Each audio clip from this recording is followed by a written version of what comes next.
Hello，大家好，我係文天。今集會同大家介紹張遼嘅黑科技。佢打騰格法官盾，冇問題。三幻神嘅富貴騎，三幻神嘅黃馬槍都一樣。冇問題。隊伍由大喬、張遼同埋左慈組成。大喬配毒副給普攻，可以幫張遼增加傷害，仲可以令到佢進行角力、發動突擊技能同埋上狀態。大喬可能未必個個都有，你可能會問唔好搞咁多嘢，玩返僚機騎得唔得？答案係唔得嘅。雖然黃元機可以幫張遼增傷，而且仲可以令到張遼有連擊，但係相比起大喬同樣地可以幫張遼增傷。而且大喬每次俾人普攻嘅時候都可以觸發角力，令到張遼可以普攻多一次。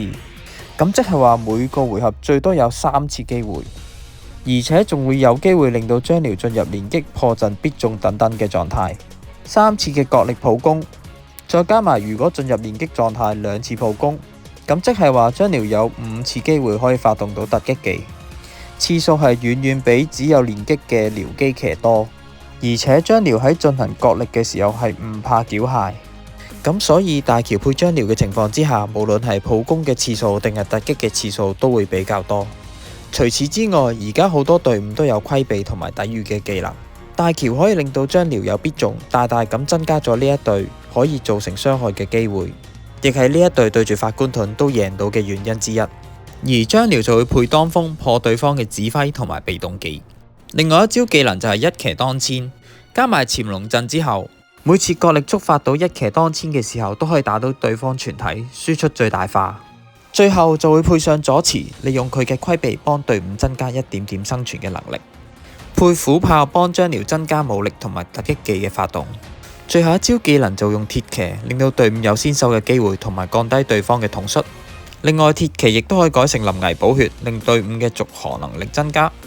今季定軍山之戰可以配勾形陣，入邊嘅搭天車同埋衝者可以增加會心嘅機率，令到張遼嘅爆發更加強勁。而普通軍設就可以考慮先登營，增加張遼嘅速度同埋造成嘅傷害。最後有戰報俾大家參考返。